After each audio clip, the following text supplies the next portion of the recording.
घर की याद। कवि भवानी प्रसाद मिश्र जी ने अपनी ये कविता उन दिनों में लिखी थी जब वे 1942 में असहयोग आंदोलन में भाग लेने के कारण अंग्रेजी सरकार के द्वारा दिए गए 3 वर्ष के कारावास की सज़ा को भुगत रहे थे। वहीं कारावास में रहते हुए अपने परिजनों को याद करते हुए कवि भवानी प्रसाद मिश्र जी ने यह कविता लिखी थी, घर की याद। बात सावन के महीने की है और सावन का महीना होने के कारण बहुत ज़्यादा बरसात हो रही है। तो उसी दौरान कवि अपनी कविता की पंक्तियाँ लिखते हुए कहते हैं कि आज पानी गिर रहा है, बहुत पानी गिर रहा है, रात भर गिरता रहा है, प्राण मन घिरता रहा है, बहुत पानी गिर रहा है, घर नज़र में तिर रहा है, घर की मुझसे दूर है जो, घर खुशी का पूर है जो। तो कवि कह रहे हैं कि आज पानी गिर रहा है, आज बहुत ज़्यादा बरसात हो रही है, बहुत पानी गिर रहा है, रात भर गिरता रहा है, रात भर से ही बरसात हो रही है, प्राण मन घिरता रहा है और इस बरसात के कारण मेरा हृदय और मेरे प्राण जो हैं वो घर की यादों से घिरते जा रहे हैं। घर नज़र में तिर रहा है, तिर रहा मतलब तैर रहा है। आज इस पानी की बरसात में मेरा घर जो है वो मेरी आंखों में तैर रहा है, अर्थात मेरी आंखों में मेरे घर की स्मृतियां जो हैं वो तैर रही हैं।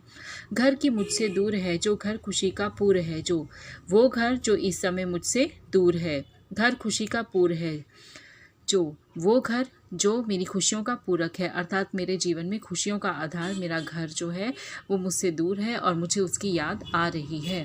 आगे कवि कहते हैं, घर की घर में 4 भाई, मायके में बहन आई, वो घर कि जहाँ पर 4 भाई हैं, मायके में बहन आई। और सावन का महीना होने के कारण हो सकता है मायके में बहन भी आई होगी। बहन आई बाप के घर, हाय रे परिताप के घर। हालांकि बहन आई तो अपने पिता के घर है और पिता का घर किसी भी बेटी के लिए खुशियों का घर होता है, लेकिन कवि को लगता है कि हाय रे परिताप के घर। लेकिन जब बहन को बाप के घर आकर ये पता चला होगा कि भाई जेल में है, तो यही खुशियों का घर जो है उसके लिए परिताप यानी कि दुख का घर बन गया होगा। घर की घर में सब जुड़े हैं, सब की इतने कब जुड़े हैं, वो घर कि जिसमें सब जुड़े हैं, अर्थात कवि का परिवार भरा पूरा परिवार है और सब भाई बहन यहाँ पर मिलजुल कर रहते हैं। तो इसीलिए कवि कहता है कि घर जिसमें सब जुड़े हैं, अर्थात सब हैं, सब की इतने कब जुड़े हैं। और बहुत कम ऐसे मौके होते हैं जब सभी मिलकर इकट्ठे बैठते हैं, भला ऐसा कम ही अवसर आता है जब सभी भाई बहन जो हैं एक साथ मिलजुल कर इकट्ठे बैठते हैं।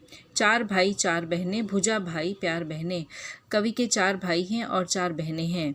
तो कवि उन्हें याद करके कहता है कि भाई जो है वो बहन की रक्षा करने वाली भुजाओं के समान होते हैं और प्यार बहनें, और बहनें जो हैं वो प्यार का प्रतीक होती हैं। तो इस प्रकार अपने घर परिवार के लोगों को याद करते हुए कवि जो है इस कविता की रचना कर रहा है।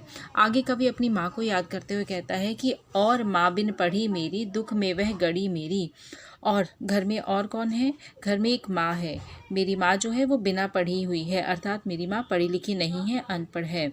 दुख में वह गड़ी मेरी, लेकिन फिर भी दुखों को साथ लेकर वो जीवन यापन करती रही है। मेरी माँ जो है वो दुखों में गढ़ी हुई है, अर्थात दुखों के द्वारा ही निर्मित है। माँ की जिसकी गोद में सिर रख लिया तो दुख नहीं फिर।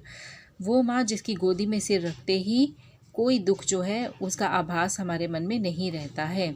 माँ की जिसकी स्नेह धारा का यहाँ तक भी पसारा, वो माँ जिसकी स्नेह धारा, वो माँ जिसका प्रेम जो है उसकी धारा जो है यहाँ तक भी पसारा मतलब फैली हुई है, जिसके प्रेम की धारा जो है यहाँ तक भी फैली हुई है, उसे लिखना नहीं आता। अब क्योंकि कवि की माँ अनपढ़ हैं, पढ़ी लिखी नहीं है, तो कवि कहता है कि उसे लिखना नहीं आता जो कि उसका पत्र पाता। मेरी माँ को लिखना नहीं आता, यही कारण है कि मुझे आज तक उसका कोई पत्र प्राप्त नहीं हुआ, अन्यथा उनका मुझे पत्र भी प्राप्त हो जाता। तो इस प्रकार अपने घर परिवार के लोगों को याद करते हुए कवि जो है सावन की बरसात में इस कविता की रचना कर रहे हैं।